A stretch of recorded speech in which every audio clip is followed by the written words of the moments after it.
Hello, chess friends, and welcome to Zarov's chess channel, and welcome to the Superbet Blitz and Rapid tournament in 2019 in Romania, Bucharest. So, the stakes were high in this tournament because the winner of this tournament will probably play in the candidates tournament 2020, will have then maybe the opportunity even to face Magnus Carlsen in the World Championship match.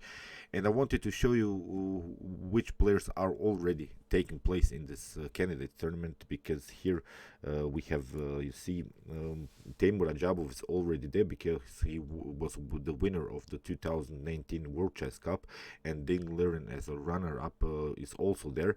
So the top finisher in the Grand Swiss Tournament was, of course, Wang Hao. He won the last month this very strong tournament. And it's also in the candidate tournament, and now it becomes really dynamic.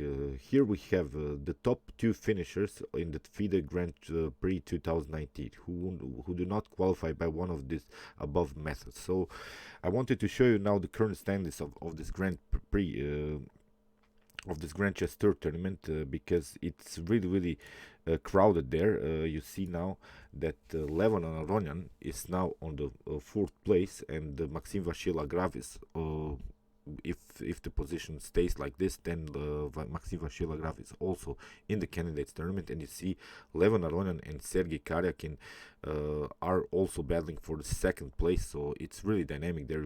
Even Vishy Anand has some opportunities, but now Sergey Karjakin doesn't have so many chances, because if you see these events on the right side, Levon Aronian and Vishy Anand still have one event to play. So I think Sergey Karjakin after this tournament is probably out.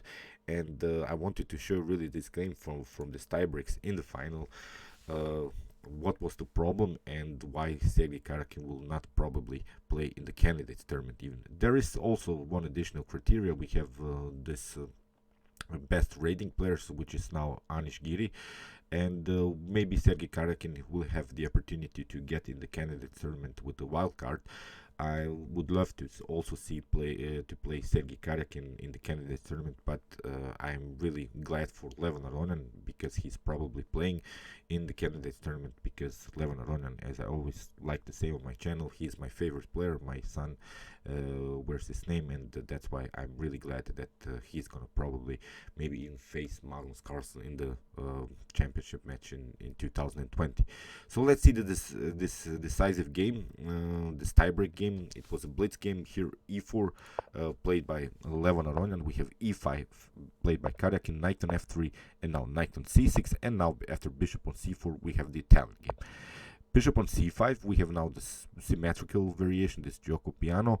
It's also a very nice idea. Knight on here after d3, knight on g5, it's too slow, so you don't have to do that. Here in this particular line, Levon Aronian goes for it. It goes with this c3, the classical variation with the immediate preparation to play the move d4. So when I started to play chess, and when my father taught me chess, then we played this Italian game often, and I wanted to show you this line which my father teach me when we were playing. Here after knight on f6 and d4, here e takes d4, and now after e5, d5 is really the best continuation, because if you try something like e takes f6 here, it seems like a good move for white, but basically this is a bad variation for white. After d takes c4 and f takes g7, we have rook on g7 attacking this pawn. In the next moves you can take the pawn, and now after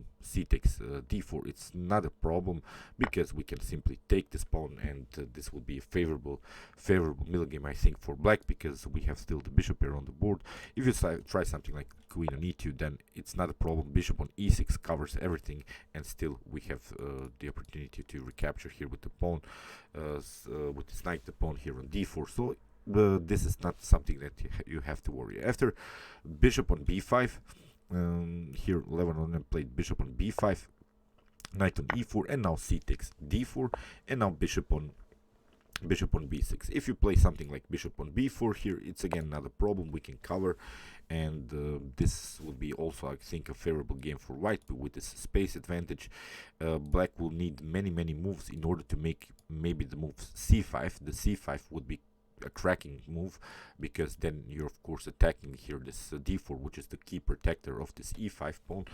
But it has to be prepared, and you see this bishop is spinning now. We are solving our problems with our darks for bishop, because this bishop is a little bit blocked out by its own pawn, so that's why it would be a good idea maybe to get rid of it. But in this particular line, Sergey Karjakin played simply bishop on b6. Now knight on c3, challenging this outposted knight, and now castling played by Karjakin. Of course, taking the knight on e4 doesn't make any sense, because then you get attacked and then you lose your d4 pawn. So that's why here bishop on e3. Levon Aronian plays a compact position with all of his pieces. Now you see these three minor pieces are protecting very well the center that Levon Aronian has built. And now bishop on g4. It's also a common idea here of blacks. It's a good move, because we're really creating this positional pin here. We want to maybe even white to force to play something like h3, g4, weaken the light squares here around white's king, and here h3 anyway played by Levon Aronian, and now bishop on h5.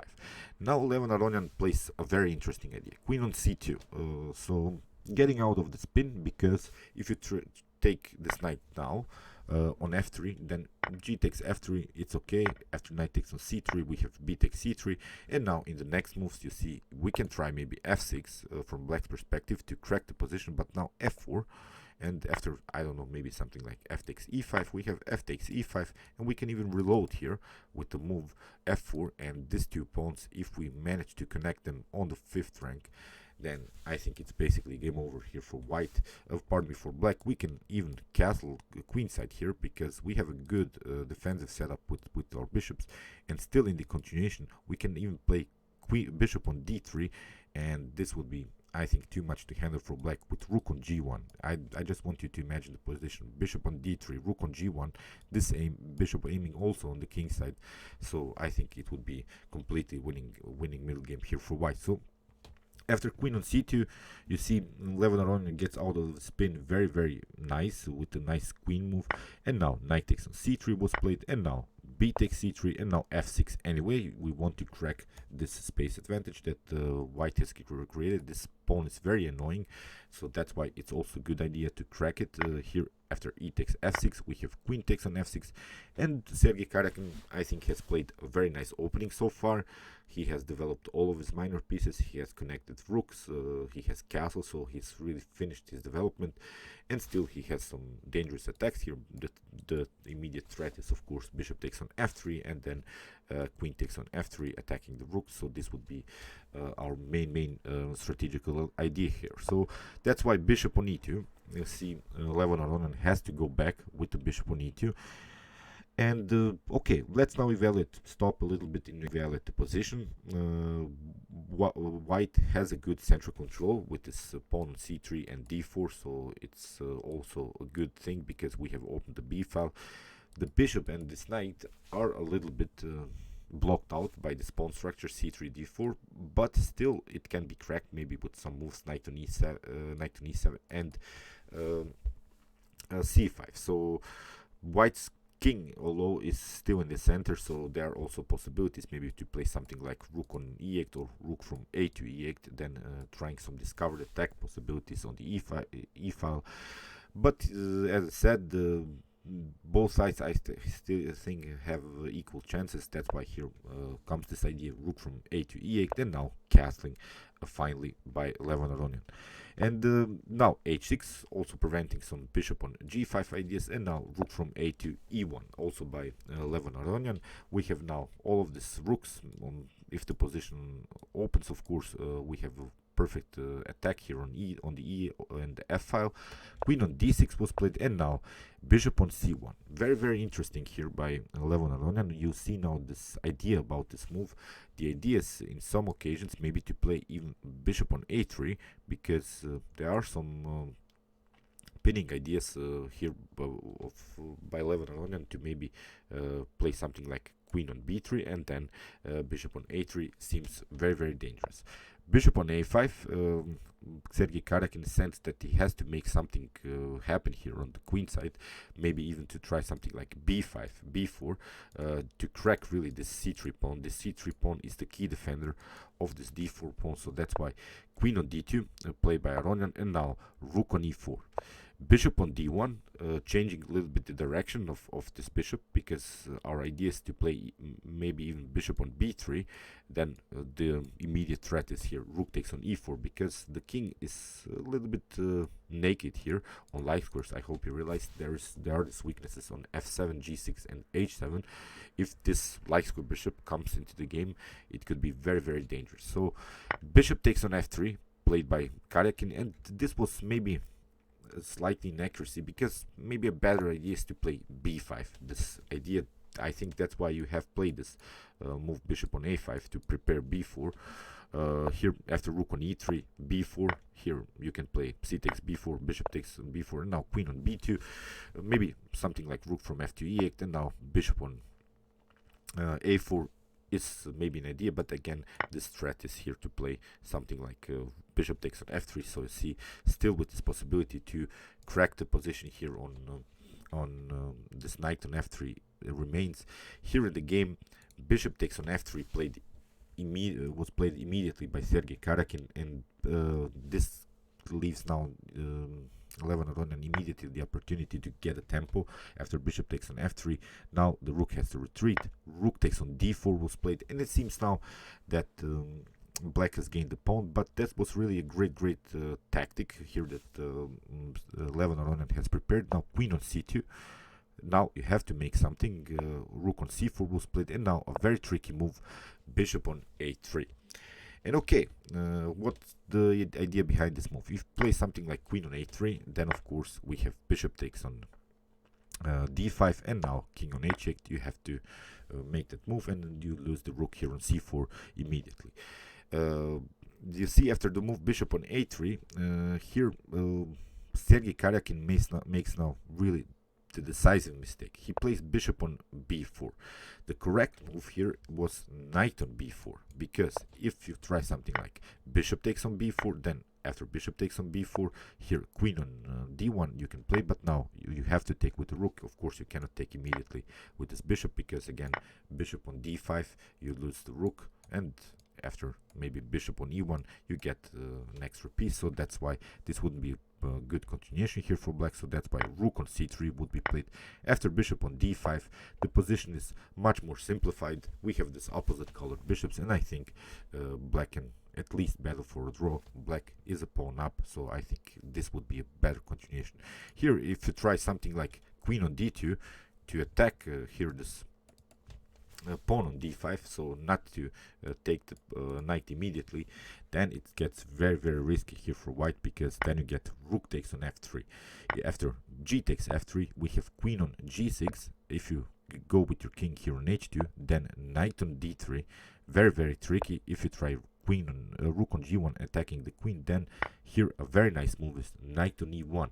If you take the queen, then you get the fork here on f3. So of course you cannot see that in such a fast tempo, but here you see Levon Aronian played very aggressively, but with this knight on b4, I think Sergey Karjakin could have solved all of his problems, but instead of that he played bishop on b4, and this is now the main difference about this move, bishop on b4 or knight on b4, because now the queen can sneak in here on d3 and attack this d5 weakness. So that's what Levon Aronian simply played. Queen on d3 attacking. Now we have rook takes on f3, but it's not the same position anymore, because now we can take with the queen, not weakening the pawn structure in front of the king. And now bishop takes on a3 was played, and this was really game over in this particular move, because you can maybe try to solve the problems with rook on f4, cutting off this very important f file, but then you get bishop takes on b4, and now again the queen is attacked. If you try knight takes on b4, we can simply play, I don't know, something like rook on e8. The king has to move, and maybe even here connect the rook and the queen, and this would be a favorable endgame here for white. Instead of that, as I said, bishop on a3 was played, and now comes the move rook on e8. The king has to go on h7, and now queen on f5, and in this position Sergey Karjakin resigned. Let's see the possible continuations. If you try g6, then you get checkmated in 1, and if you try queen on f7, pardon me, if you try queen on g6, then you get a very nice deflection motif. Rook on h8, the king has to take, and then you lose the queen, and this is also game over here for black. Okay, great game. Congratulations to Levon Aronian, but I think if Levon Aronian qualifies for the candidate tournament, it will be full deserved, because Levon Aronian has won now many tournaments in 2019. His progress during the 2019 is a huge one. I think he had also some winning games against Magnus Carlsen, so I would really love to see Levon Aronian play in the candidates tournament, because he deserves to be there. And of course, he's my favorite player, so I have a subjective thing going on, so that's why I would really love to see him. And I hope also that Sergey Karjakin will be there. He's also, I think, a great player, and he was also, of course, the World Championship challenger already against Magnus Carlsen, so it wouldn't be maybe a candidate tournament without the great Sergey. I wish him also all of the best in the continuation, but we'll see what will happen. The candidates tournament, as I said, is the best tournament. We're facing many great players there, and I'm really looking forward to see what will happen in the continuation.